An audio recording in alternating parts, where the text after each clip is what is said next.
Right. So, hello, everyone, and welcome to our introduction to empathy, where we're looking at empathic senses and we're looking at what it is to navigate life as a highly sensitive person. So, I would assume that if you're joining us here tonight or watching the recording, that's you. Or maybe you're just curious and want to know more, but I would not be surprised because the vast majority of people that come to me as clients or as students would identify as highly sensitive and or empathic and or very intuitive. So yeah, I think you're in the right place. um, so I mean, really briefly, and why I decided to talk about this. So I do these kind of monthly calls. And a lot of them are either delving into what is current at the moment, what people are going through in real time, and or things that are historical issues for people, things that they're living with, that they're working through, that they're trying to master or understand more about. And I know that for myself, I am absolutely would class myself as a highly sensitive and extremely intuitive. And but of course never understood that growing up. Never had the words for that, never had the kind of ability to quantify that or share that. I just knew that I was seeing and feeling and hearing and knowing everything all the time and feeling quite overwhelmed by it. Um, but not understanding that not everybody perceives the world in that way or experiences life in that way. So it's been really interesting over the last kind of, I guess, decade and a half or more, where I've been learning more about kind of the energetic world, about um, senses beyond the physical as well, and how we really perceive and take in information. Um, Learning about this has just made my life make sense. A lot of things that I, again, either didn't have the language for, or yeah, just an understanding that um, that it was a thing. It's been really good for me to understand that and gain some more perspective in terms of my own life, and then apply that with what I'm working with, again, with clients and students. So yeah, I do a lot of work with people who are very intuitive and struggle with their intuitive senses. A lot of people who feel very sensitive, um, who are really in tune with the world, but feel either overwhelmed by it or afraid of it, or yeah, struggle with it for various reasons. Um, so the hope is that tonight we can talk and walk through some of these things, and again, either help you put some words to some things, help you gain some clarity on experiences from your past, from your childhood, perhaps, and help you to maybe understand how you can either shift perspective or shift some things within your own kind of energy or your own life, so that instead of feeling overwhelmed or inundated by the sensory world, it's something that you recognize you can work with, and it can be something interesting or exciting or fun, or whatever you're wanting it to be. um, so again, at any point, if there's any questions that you want to ask, any aha moments, any things you want to share with the group, feel free to type away in the chat. And actually, if you want to, if anyone would like to share where they're joining from, and if you already have, if there's anything you already know you want answered within this call, feel free to type away in the chat, and I'll make sure that I include it in what we're talking through tonight, because I want it to be as much use as possible. Um, yeah, so in terms of kind of looking at empathy, um, so the kind of the definition of empathy is kind of the ability to sense another's emotions, coupled with the ability to imagine what another is thinking or feeling, um, and or kind of vicariously experiencing feeling, thoughts, or experiences of another.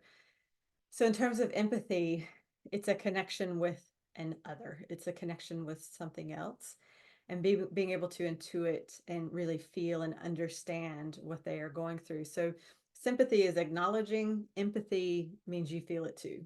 So there's a difference between being sympathetic towards somebody and being empathetic towards another, because it's more of a real, visceral, felt experience in terms of empathy.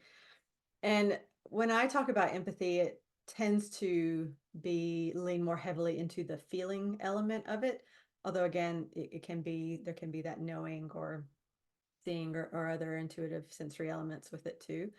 But I know that what often comes up with these intuitive senses is that, any of them can feel strange or interesting or overwhelming, but the feeling aspect tends to be the one that can have a massive impact for people. Again, they all can, but I find the feeling element is what can dictate so much of people's quality of life, what they are able to lean into experience or what they shy away from or try to dampen down.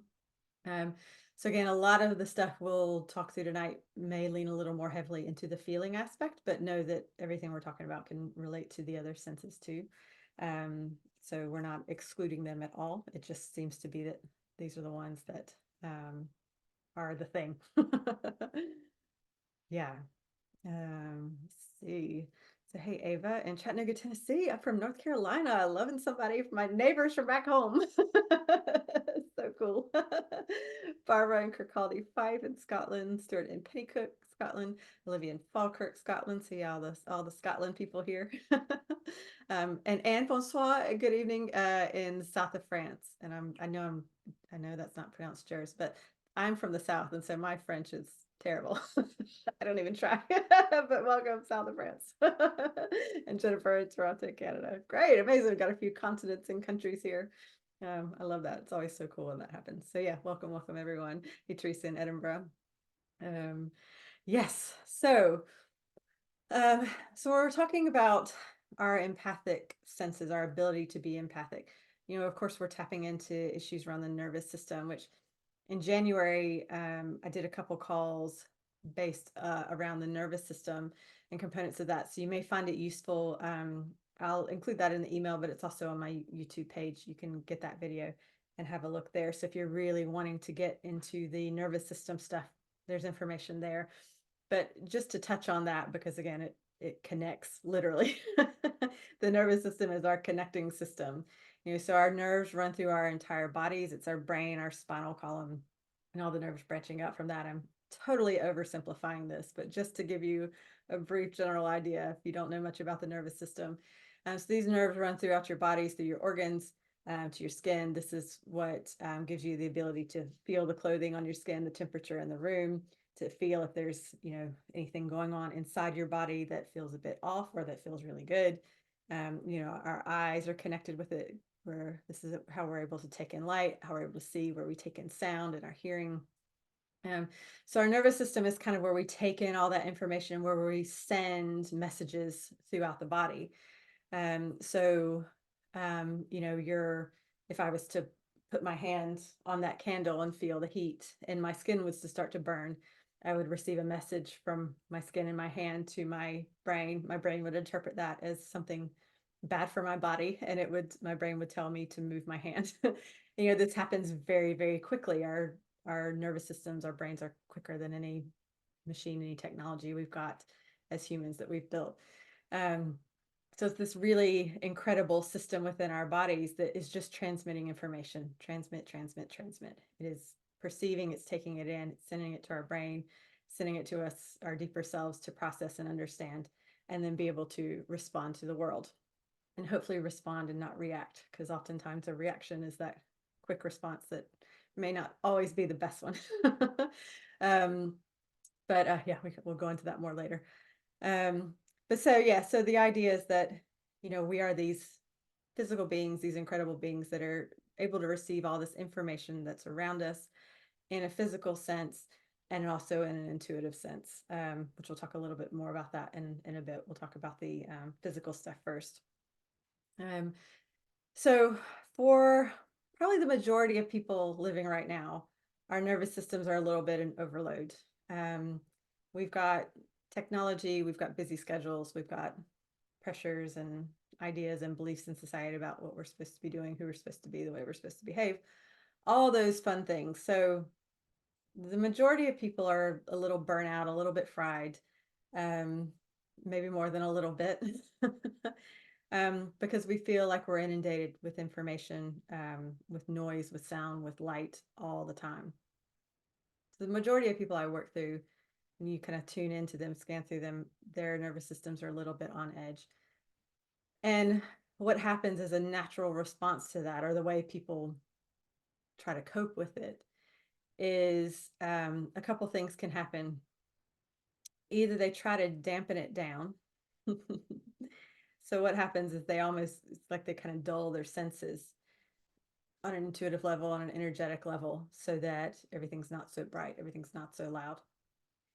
Or they try to separate themselves from it. So noisy parts of town, loud concerts, loads of people, um, areas where there's going to be a lot of noise, a lot of light, a lot of color. Again, anything that's or situations where they're being touched or touching a lot of people, or bumping into people, or that overwhelm of kind of the tactile senses, that things like that, people will start to avoid. Yeah, and or the other flip side of that is they start to feel overwhelmed by it, and then they start to fight back because they actually feel invaded, or they feel like their space is being taken over, or they feel like they're being attacked on some level. And again, all this is happening on kind of a subconscious level. We can know on a logical level that that we're okay, we're safe, that we're fine. But if on an unconscious or a subconscious level we don't feel that way, we can start to respond in some either unhealthy ways, to create some unhealthy dynamics. We may overreact to some things that are going on. So it becomes really interesting when you start to recognize how you're reacting and responding in certain such situations and settings, when you're around people that either may be a little bit louder or a little more tactile in your face, in your space. You know, somebody doesn't understand what it feels like to give you a little bit of your own space and time. Um, yeah, so it becomes really interesting to start to notice how you are responding to things, and how your nervous system is responding to the information that is around. Um, if your nervous system is feeling either overwhelmed, on the fritz, burned out, and how you start to respond to that, especially when you feel tired, especially when you feel like there's too much going on, especially when it's a really busy week, or you haven't gotten enough sleep, or you've got big stuff going on within your family, and you just don't have the patience threshold that you would normally have in order to, to kind of deal with life. Um, so yeah, so it becomes really interesting when you start to kind of, I don't know, delve into that and start to pay attention to, why did I respond in this way, or why did I react in this way to this person at this time, when I know at other times I wouldn't have been? Or why am I now reacting this way in this stage of my life, whereas, you know, 10 years ago I wouldn't have reacted this way, or 20 years ago I wouldn't have reacted this way? What has changed? Um, so it takes us really nicely into kind of that kind of highly sensitive people, and what it means to be a highly sensitive person. Um, so in terms of kind of being highly sensitive, it's just what it sounds like. It is a sensitivity, an ability to perceive and receive information, um, and it's connected with our sensory abilities. So again, the seeing, the feeling, the hearing, knowing, the smelling, the tasting, those are sensory as well. And how we are responding to external stimuli. It's the external world that is creating this sensory response within us. And highly sensitive people really feel things deeply. They also, again, moving into the other senses, they may be able to see more light and color than less sensitive people are. They may be able to hear a spectrum of sounds, volumes, and things that other people don't hear. So again, I would say for highly sensitive people, the spectrum is wider than some others might be. But especially when we're looking at the feeling aspect of this, highly sensitive people are feeling things very deeply. And so, if you think of them on like an energetic level, or what they might kind of look like in terms of their energy field, their aura, um, yeah, how they're operating on an energetics level, there is a sense of things being perhaps a bit more open, maybe a bit more porous is kind of the word that was coming up.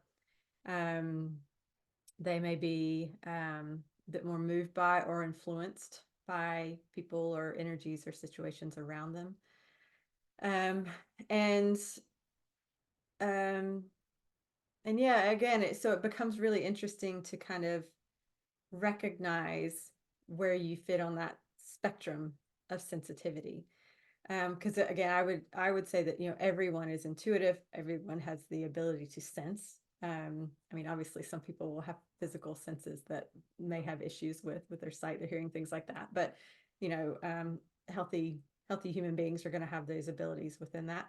But we're all somewhere in a spectrum within that. Um, and again, so what I've noticed with clients and students that would call themselves highly sensitive is, again, it's this notion of feeling like they want to separate themselves, like they want to kind of close things down, shut things down, or feeling like they've either got to be defensive or in a little bit more of a attacking or pushing mode to give themselves kind of the space that they feel like they need. Um, yeah, so if that resonates with anybody, if that's like oh yeah, I get that. Yeah, feel free to type away in the chat. And actually, if there's anything else that you notice in terms of your own reactions, when you feel a bit overwhelmed or things, then feel free to share that too. Um, yeah, yeah. So, um, so I kind of wanted to talk through some of the issues around this, and also maybe where you could um start to perceive things a little bit differently, or respond in some different ways. And I also want to give some kind of practical information around this too. Um, yes, and since we moved to the country, I find myself far happier when surrounded by nature and animals than when I do have to see people. No energy to deal with the drama so many people seem to consider necessary.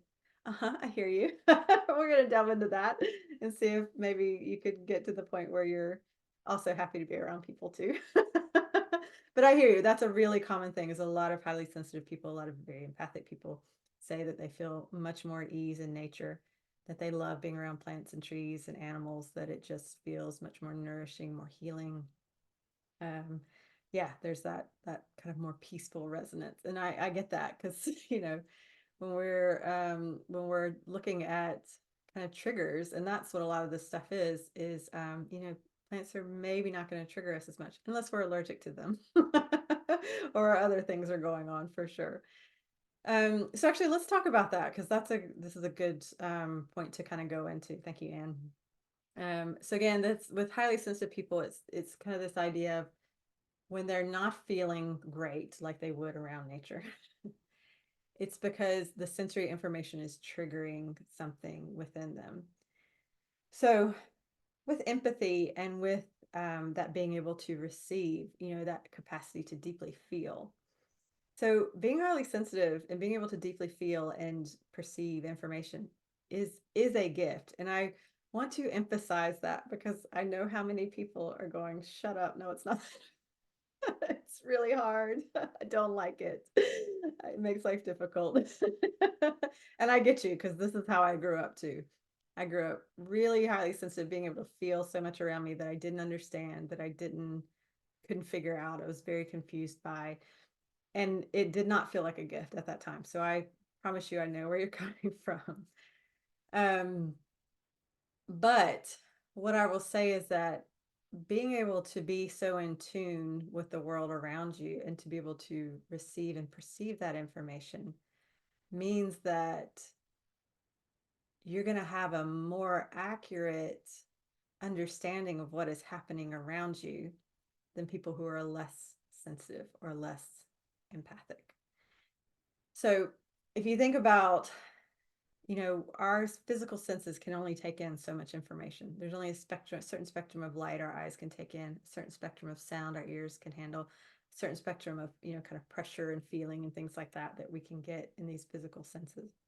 And our knowingness only knows what it knows, Um, so if we are able to then kind of expand that and start to go into more of the energetic realm of this, the intuition of this, and to be able to pick up on what is happening in others, what's connected with the land, what is, the energy that is around us, then we're getting a much clearer picture, a much more accurate, bigger picture of what's happening. So we're getting more detail. So the example I used last time, I think, is that like if they say that we're only getting like 10% of the information through our physical senses. So think about watching a movie and you only get 10% of the information, right? Like it's going to suck because you're not going to get to see everything. You're not going to get all the details. You're not going to know what's going on really.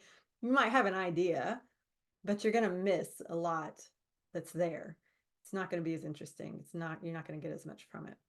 So the idea is that we use our intuitive senses, our empathic senses, to fill in the gaps that our physical senses are not able to provide. Oh, yeah. So when you think about the fact that being so sensitive and empathic helps you to do that, it allows you to fill in those gaps and get it more clarity, more information on what is happening around you. It means that there's a better chance of getting the full truth of a situation, not just a perspective or just a part of it. There's a better chance that you're going to react and respond in a healthier way because you've got more information and you understand different sides of the story.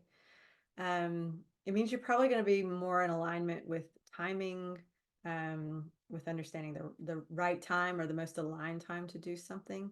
Because again, you just got more detail that's there. So for the people, and again, I was definitely one of these people who worked very hard on a totally subconscious, unconscious level. I did not realize I was doing this consciously, but I was working very hard to kind of shut down these receptors. I was trying very hard to not feel all the stuff that was going on around me.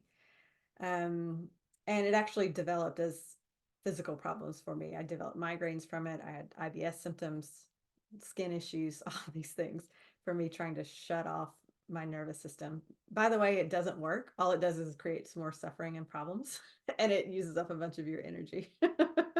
So I was exhausted all the time as well. And again, I was not consciously aware I was doing any of these. It was only kind of in retrospect that I was able to look back and put those pieces together.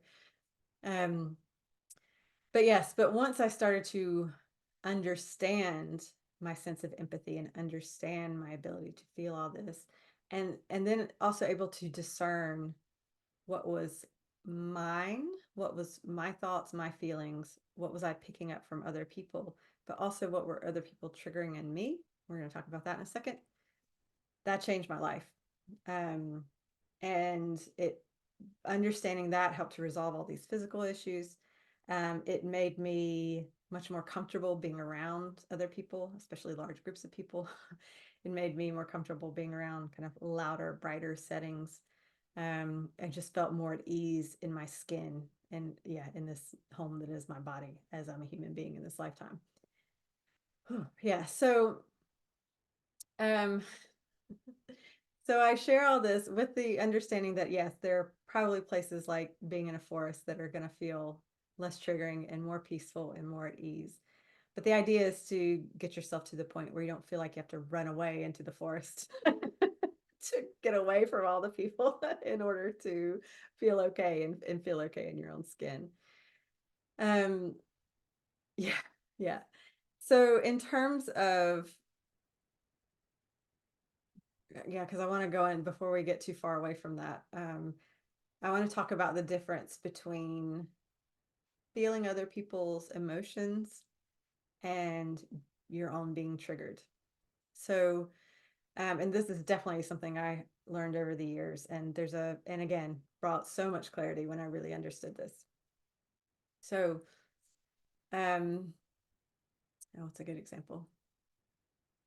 So for a lot of people, if they are kinesthetic, if they're able to feel what's happening in another person, they'll recognize, and I've done this before, I'm speaking to somebody and I can start to feel a little bit of pain in my shoulder. And I know, well, I haven't hurt my shoulder. There's nothing wrong with me. It's that person has a sore shoulder. Or my stomach, I start to get butterflies or feel a bit queasy or ugh in my stomach. I can recognize, oh, okay, that other person is feeling that way. So what's good about that is that it just gives me information about the state of that person and how they're doing. If that other person's feeling really depressed, if that other person's feeling really angry, that other person's feeling really excited and happy, it's good to be able to get that information because then you know the type of interaction you could be or you recognize oh, is this person feeling good enough for me to have this conversation that I want to have with them right now? Or is another time, is tomorrow a better day for that? Are they actually going to be able to hear me now? Are they going to be able to be present with me in this time? So again, being able to feel what's happening with another person just gives you added information to know what's going on with them. If you're someone who's a healer or, an intuitive and is tuning in, even better, because then it's going to help you pinpoint really quickly where they need some support. So the thing with that is that if I then, if I then walked away from that person with a stomach ache and 2 hours later I still have a stomach ache, that means I also have some emotion, some unresolved emotion in my stomach or solar plexus or in that area that is unresolved. So their stomach ache, their emotional stuff has triggered my stuff. And that usually feels much stronger than like if I have no shoulder issues, but I can feel a little bit of a nickel in the shoulder for them. If I was to have shoulder issues and then I go away and an hour later I'm still trying to work out my shoulder, stretch it out, figure it out, there's probably some emotional stuff, some energetic stuff going on in my shoulder too. And this is where, and I would love if the healing community, I feel like this is the one of the things that I talk about a lot in the hopes that it will make a difference. I think the healing and coaching community needs to change the language around this stuff. Because the phrase people say all the time is, I took on their feeling. I took on their belief. I took on their emotion. I took on their pain. No, you didn't. We do not take on other people's pain. We do not take on their anger. We do not take on their frustration. We may have some of the same issues going on, but we do not take on other people's stuff. That's theirs. That's their stuff. They're dealing with that. They're working through that. They are feeling that for a reason. That's something for them to work through and understand. That's there for them to figure out. If I'm really angry, even if it's I've buried it good and deep and I've worked really hard to not acknowledge it or feel it. But if I've got some real anger within me and I go start talking to somebody who also has some real anger within them and I start to get really angry,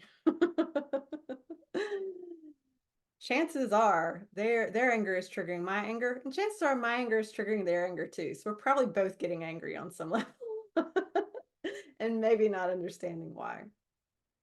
So if I am feeling really angry after talking to a person, they've simply triggered something within me that needs my acknowledgement, that I've again probably worked very hard to bury down. I did that for years. I spent years trying to suppress and push away anger because I was so afraid that it was going to make me a bad person. I was afraid it was going to make me say horrible things and do the wrong thing and not be nice and not be kind and all the fun beliefs that we have around anger. I was afraid it was going to be destructive. Um, and yeah, so I spent a lot of time being really afraid of it and trying very hard not to express it or show it. And of course, that's totally unhealthy. And of course, it has a horrible effect on your body. So when I got around really angry people and then I felt really angry, I was like, what is going on here? And then I realized these were my anger issues I needed to resolve. So they were just showing me, they were helping to trigger my stuff so that I would pay attention to it. So yeah, so I'd encourage you to kind of let go of this notion that we take on other people's stuff, because we don't. They're just helping to highlight something that's going on within us. Now, again, for people who are highly sensitive, who feel things very deeply, if you feel anger very deeply and you feel it very strongly, that may feel very scary. Yeah, I get that. It may feel very overwhelming. It may feel very scary. It may feel like it's too much for you to cope with. So this is where being able to work with your emotions and feelings is just like invaluable, because it will change your relationship with it, and then you'll also realize that they're not more powerful than you are, that they're simply messengers for you to work with and to understand. So you become less afraid of facing them, less afraid of working with them. And then what happens as a result of that is that, so when I resolve my own anger, I can go and talk to a person who has a lot of anger issues, and I can feel that they've got some anger. I can feel it a little bit, it's there. But because I don't have that same anger, nothing's triggered within me. So it's not overwhelming anymore. And I'm not trying to get away from that person to stop me from feeling angry or being scared of the anger within me. Um, it's the same with sadness. It's the same with frustration. It's the same with rage. It's the same with, anything and everything that you're feeling. When you resolve that within you, you are no longer trying to hide from other people because they trigger your stuff, right? So you heal the stuff that would be triggered, and people don't trigger you anymore. And so this is the biggest, piece of advice I would give to someone who's highly sensitive is learn how to work with your emotions, learn how to talk to them, learn how to talk to your feelings and get the messages that they are trying to share with you. Because that's their job. They're just trying to let you know something's out of alignment, that you need to make a different choice. You need to choose a different action. You need to set a boundary. Something needs to change. That's it. That's what they're trying to share with you. And as soon as you change that relationship and start working with them, they become less scary. You feel less disempowered by them. You feel less like you want to suppress or run away from them, and you stop hiding from the world. And so it's not that you become less sensitive. It's just that you're less overwhelmed by it, or you're less triggered by it. Um, and you're less offended by it on some level. That's usually a big thing.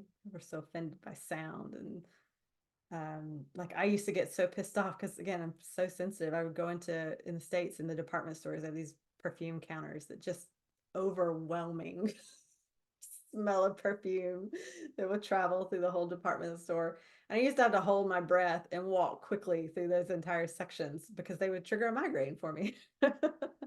And I would be so mad and so offended at the time that how dare they?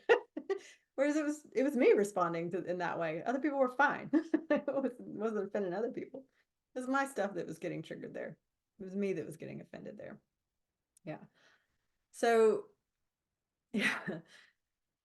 So the thing is that you're not wanting to dampen down your sensitivity. You're not wanting to dampen that down. You're wanting to embrace the sensitivity. It's just that you want to be able to work through and resolve your triggers around that. Right. Oh, so let that settle in. I'm going to go back and read through the comments here. I know there have been a bunch of them. Thank you so much. Stuart, on the retreat side of the spectrum, more often prefer nature. Yeah, again, I hear you, but I would encourage you to start edging out of your comfort zone into some community with people and allow yourself to be a little bit more social for sure. Yeah, and Teresa feeling that the world is too noisy at times. You like being in nature too. Yeah, I hear you. I hear you. Here's the thing though, when you get to the point where it's not noise anymore and you can be around people, it starts to sound like music. It starts to, the vibration and the energy of it, it's a symphony. And you can start to play with the sound of it and become really interested in the layers and the textures and everything that goes along with it because you're not so overwhelmed and trying to just get away from it or get through that time that's there. So everything becomes much more beautiful. Um, and I really want to emphasize this. If you don't take anything away, take this away. Being highly sensitive means you can take in an incredible spectrum of information, like an incredible spectrum of light and sound and color.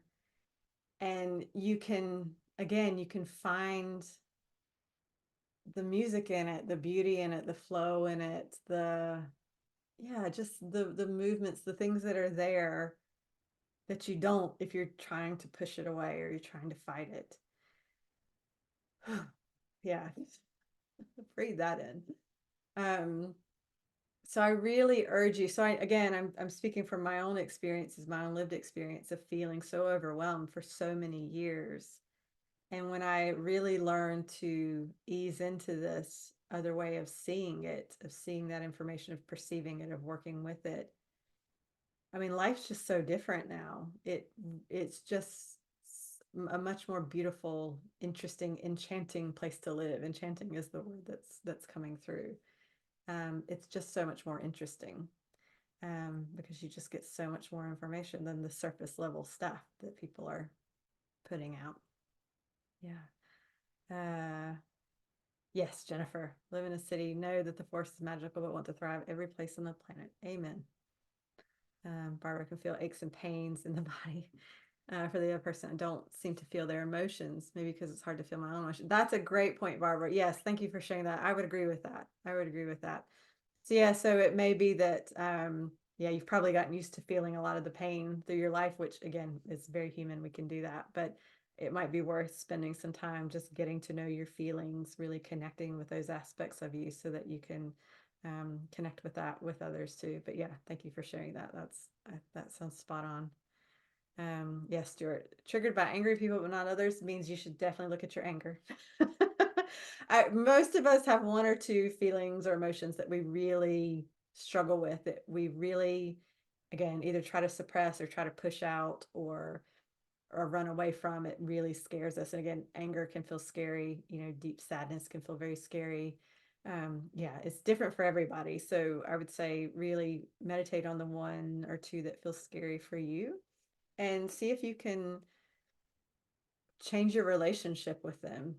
I mean, what I've found with anger, I know for me and from a lot of other people I've spoken to, is that for me, anger was trying to tell me to set some boundaries.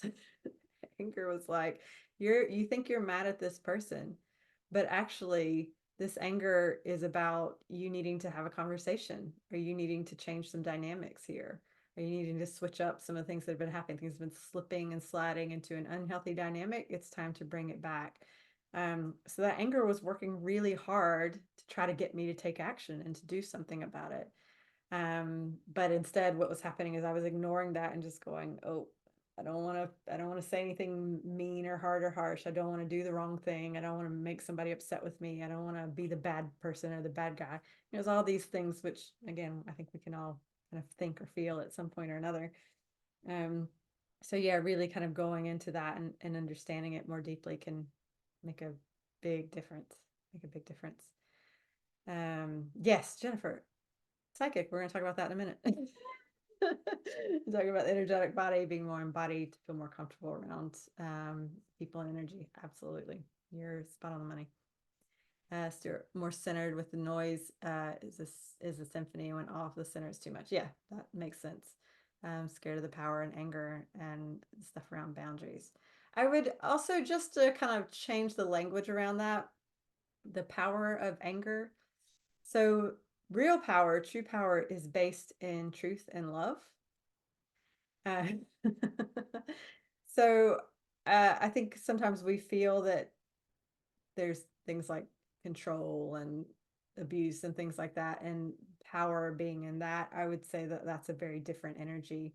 And actually, that's not power, that's other stuff. So yeah, I would say if it feels like the anger is more powerful than you, I would look at the reframe with that and say, well, actually, what if I'm more powerful than my anger?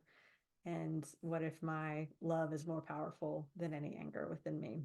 And start to kind of work with it from there, because then it yeah, yeah. And what you're scared you may do when you're angry. Yeah, yeah. But I think it's also that thing of uh understanding, again, setting some boundaries, which will change that anger. Actually, setting boundaries will definitely take care of anger, but also recognizing what it is to act out of alignment, to act out of integrity from compassion, things like that. Again, we could spend all day talking about that, but hopefully that will kind of get you started. I mean, something else, I'm going to spend more on this in March, in our March calls, really looking at the finer points of setting boundaries. But we'll talk about a little bit about this tonight, because obviously it's come up and it's a big part of this. Um, yeah, so what I've definitely found with people who are highly intuitive, highly empathic, highly sensitive, is that there is a boundary issue that's there. And for a lot of us, we're not shown healthy boundaries growing up in our families. We're not People aren't really showing good examples of that. They're not having clear, healthy conversations. They're not, talking through important things. Um, they're not expressing their feelings or emotions very well. So yeah, a lot of us grow up not kind of seeing that on a regular basis or on a consistent basis. A lot of adults are figuring this out as we go. So, if this isn't something that comes naturally to you, that's okay. Um, so in terms of healthy boundaries, boundaries for me really come down to your yeses and your nos. It's what you say yes to, what you say no to on a daily basis, not just the big moments, but every day, all the time. And that can feel exhausting because we have thousands of choices every day. Little things from what socks are we going to wear to what are we going to eat to am I going to call that person back now or later to, and even into the bigger stuff about, am I going to move? Am I going to change jobs? Am I, things like that. So sometimes there can be this decision fatigue and there can be a lot of confusion and procrastination, and there's a lot of tactics that people unconsciously slip into. And a lot of that really comes down to not fully understanding what you value and not fully understanding what your kind of non-negotiable priorities are, and really understanding things like the quality of life you want to have, the way you want to be treated, things like that. Again, we'll really go deep into that stuff some next week and then some next month too.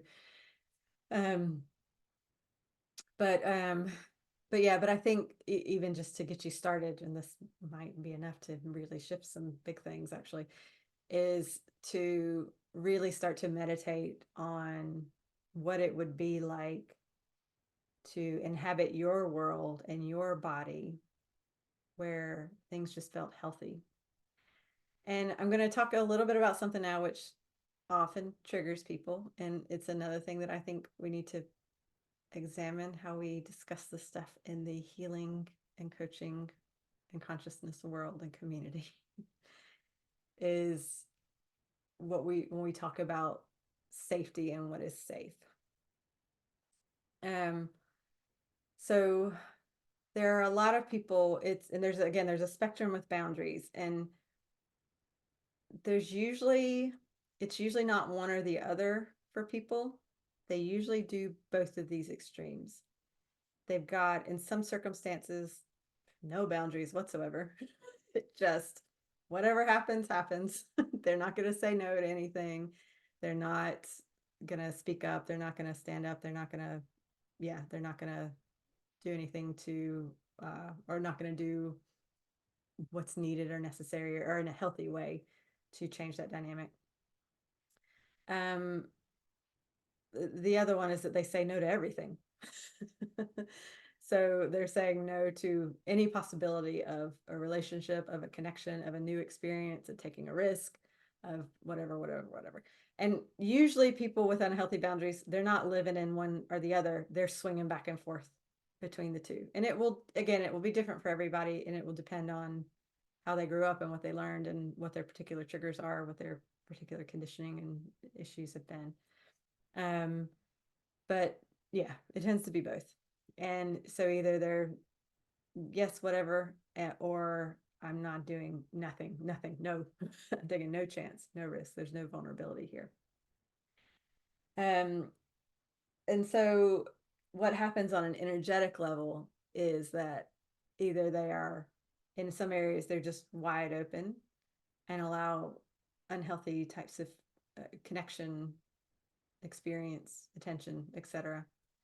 And or and also on some levels, they have built these walls and shields and barriers to try to keep things out, to try to keep people out.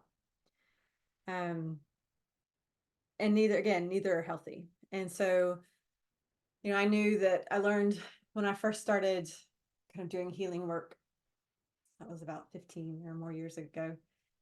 I was taught at that time to start to like bubble my energy and to do shielding to protect myself.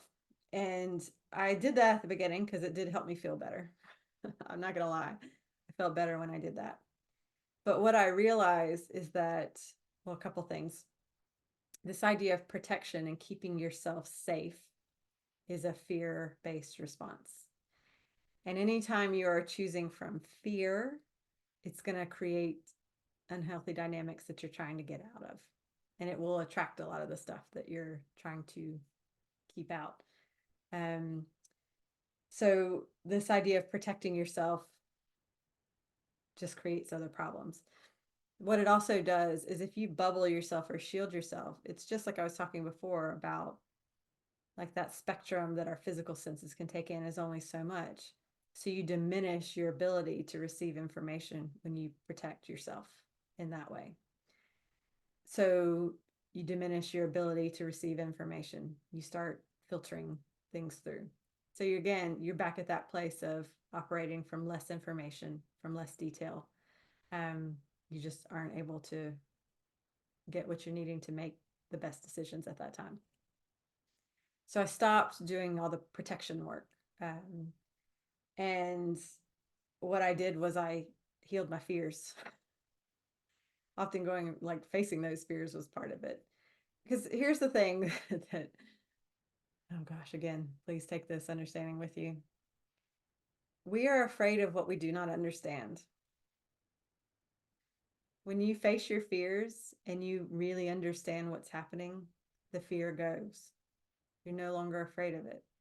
This is why in some therapies they talk about like if you're afraid of flying, go flying. If you're afraid of heights, go skydiving or climb cliffs and do climbing, things like that. Kind of immersion therapy where you go and do it. And because what you do in those experiences, you actually show your subconscious, look, we did this and we didn't die. Because your subconscious is literally just trying to keep you alive. So it will be afraid of anything it thinks is going to harm you or hurt you or kill you. So, but it's kind of that same thing, whether you're doing this emotionally or, in other senses. It's really kind of looking at, because so many of our fears are irrational. We're afraid of stuff that's not even going to happen. Or we're afraid of something because it happened before and we think it's going to repeat over and over again. So we had one bad relationship or one bad breakup before. And so we say, well, I'm not going to be open to anybody ever again, even though it's not necessarily going to happen. The same thing, like I was in a car accident once. Well, you're not in a car accident every time you go out in a car. Again, it's the subconscious plays these loops, these irrational loops. And if you listen to those loops, if you listen to the information in it, you will never take a risk. You will never get out of your comfort zone. You will never try anything new. You will never face your fears. And so you'll just keep trying to protect yourself in unhealthy ways over and over and over and over and over again. And it'll get worse and worse and worse as time goes on, until you actually deal with it, until you actually face it. So the answer to that is really clearly understanding the difference between a barrier and a boundary. It's really about understanding what healthy boundaries are. And healthy boundaries mean you are tuning in to your intuition. You are paying attention to the information that is there for you. And you're not choosing out of fear, you're choosing out of the truth. So that means that you can connect with a person, get a sense of their energy, and recognize the degree to trust them. You can recognize whether they're trustworthy or not. So instead of just not trusting anybody or just trying to trust everybody and then getting hurt because you were with somebody who probably wasn't trustworthy, you really learn to discern those things. So you start to recognize who can be in your kind of middle circle or your inner circles. You start to recognize who you want to connect with, who you want to do business with, who you want to be in a relationship with, who you want to be friends with, because you're getting that information. And so if you're wanting to talk about like protection, like that's discernment is an even better thing than trying to put all this energy and effort into protecting your energy, into protecting yourself in those ways. So again, some of this stuff isn't stuff that's necessarily going to change in an instant. I mean, it could. I'm always open to that happening. But I want to like introduce these ideas and notions so that you can start to at least play with it and wrap your head around it and start to explore the possibility of that. What if it could be different? Because I promise you, if you are spending time and energy, even unconsciously trying to protect yourself, you'll exhaust yourself. And that's again where that overwhelm sets in. That's why you feel overwhelmed, exhausted, inundated with sensitivities, is because so much energy is going into things that you really can't control and stuff that doesn't even need protecting from. Yeah. breathe that in. um, yeah, Jennifer, if you feel anger completely, it will move through and pass. If you're observant, you try to avoid people when processing it. Yeah, I mean, yeah, I think that's fine. That's fair enough. If you're feeling really angry and don't want to be around a bunch of people, that's fair enough.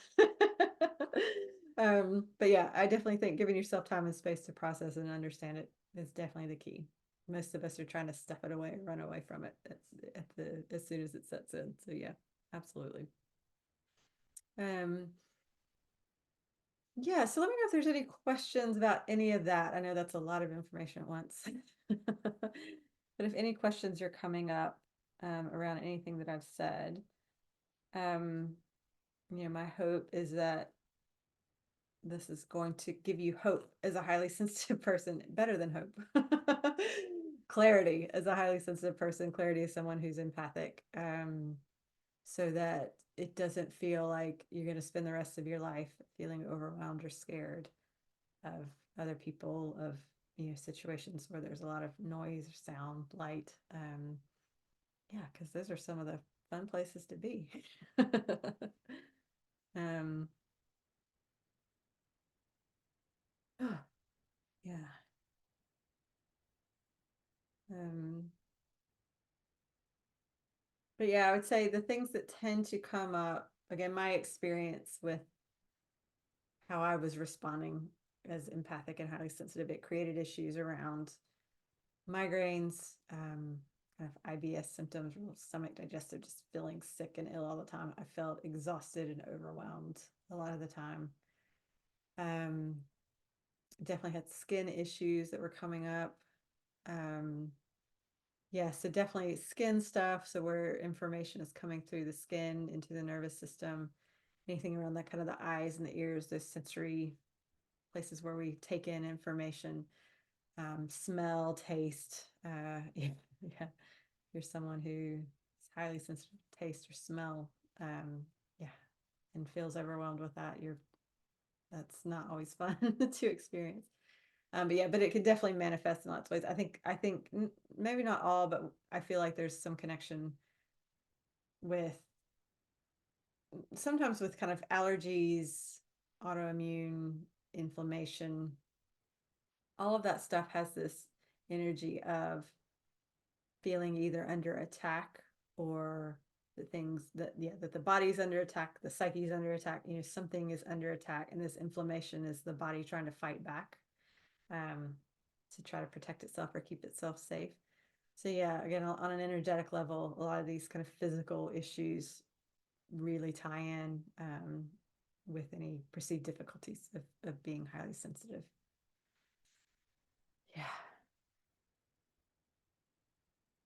Rosie, navigating period of transition to struggle, force myself into chaotic environments, but being used to finding ways to artificially numb, without those old coping strategies. The intensity of sensation picked up feels painful. Yeah, and you are not the only one, going through that or has experienced that. Absolutely, for sure.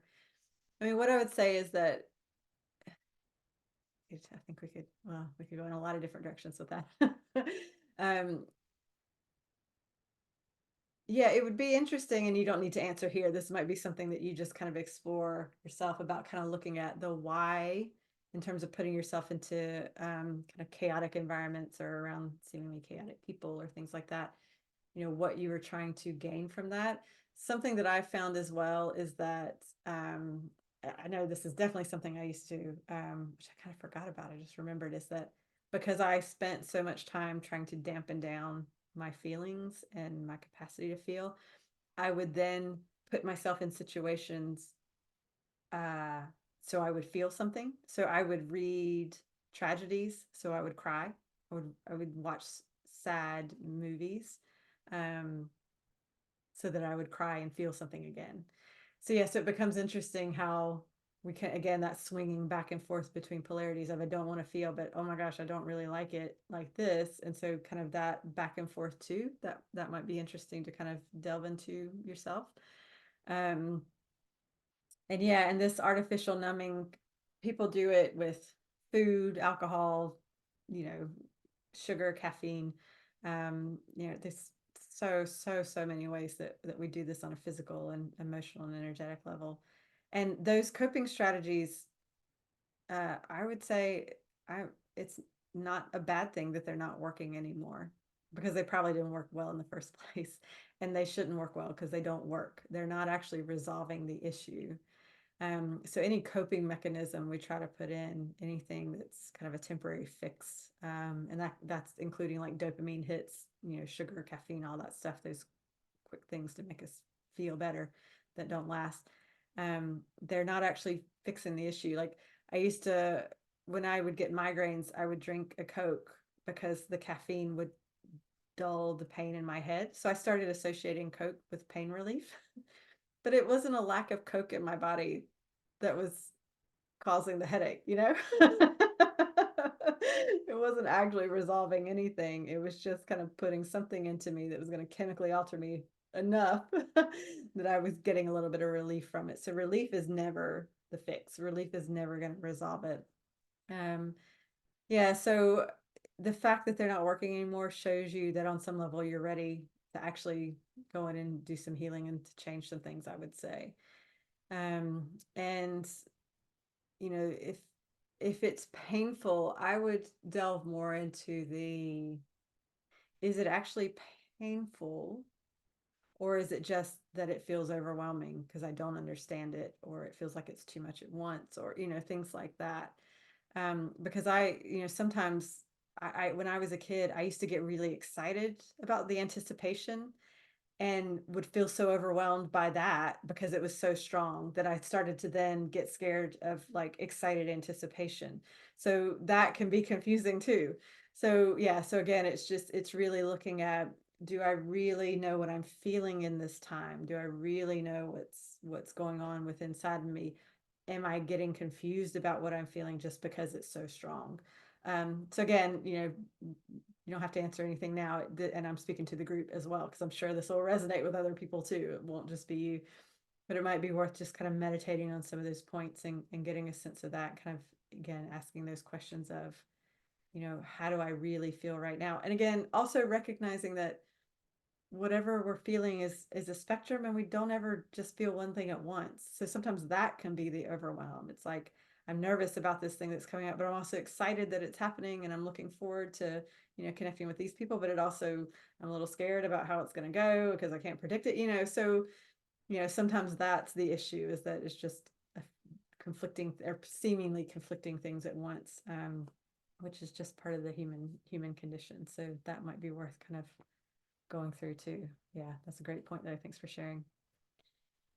Uh, Jennifer, doing varied practices, meditation, breathwork, acupuncture. I'm exhausted after. I'm expanding my nervous system capacity and healing, or I've gone past my edge. I usually sleep it off and then go back. It's getting better. But curious to see your view on it. Yeah, that's a really good question. I may not have a definitive answer. Apologies, because it could be a couple things. Um, so I mean, one thing that happens is that when we really deeply heal, we go into these deeper brain waves that are associated with sleep. So we deeply heal in kind of theta delta brain waves. And so some of these practices will take you into those theta delta brain waves.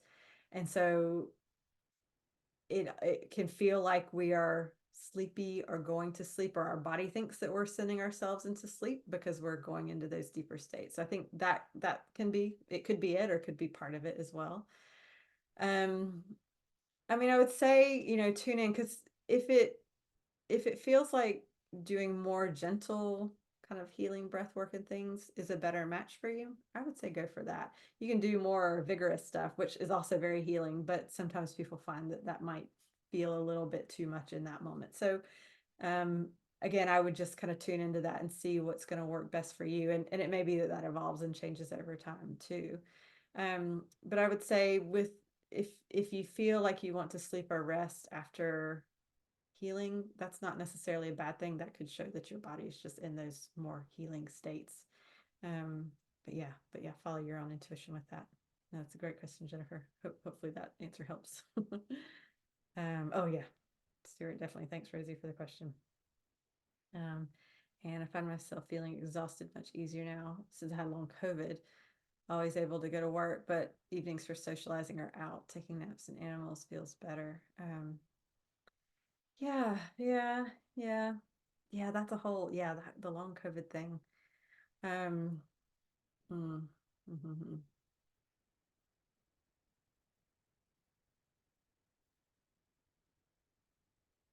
Yeah. I mean, what I would say is that with some of this stuff, I think there's some shock and trauma within illnesses that the body has to digest and process, are the words that I'm getting. And so it might be worth asking your body what still needs to be processed within that, or what it doesn't understand within it. And if it still feels like it's under attack. Oh, yeah. So it might just, yeah, it might be worth kind of feeling into that and doing some stuff to help reassure your body that it remembers what it feels like to be healthy, and that it knows how to have a healthy immune response to, obviously, because there are bacteria and viruses and parasites and things like that. Our body should get rid of them for sure. um yeah, but I would say maybe see if your body feels like it's still kind of fighting that stuff, and if it have a different perspective on that. Um, yeah, so that it's not dedicating energy to fighting something that's not really there and that doesn't really need to be fought. Yeah, hopefully that helps. Yeah, Jennifer accepted the tiredness and the breath work appears to be getting easier. Perfect. Yeah, that sounds perfect. I'd say keep going with it. Yeah, great. Um, Cool. So what I'm going to do is I'm going to just wrap up really quickly now. I'll say a last closing bit, and then we'll stop recording. And if there's any last questions that people want to ask, not on the recording, we'll do that because we've got a little bit of time left if people want to use it. Um, but yes, in the meantime, thank you so much for watching live and or the recording. If any of this is resonating, if you want to know more about it, so in a week, I'm going to be doing another call on the 12th of February, where we're going to be doing lots of clearing and healing through that. So you're welcome to join for that. In March, I'm going to do a couple calls more going into the boundaries around this stuff too. So again, some of the similar themes, but just deep diving into the boundary stuff, which you might find really useful. So you're welcome to join for those calls. And then I've got, if you're wanting to work with me either one-to-one or in group programs, I've got stuff on my website at withjennifer.com. So you're welcome to get in touch if there's anything there that feels like it would be useful. So thank you so much.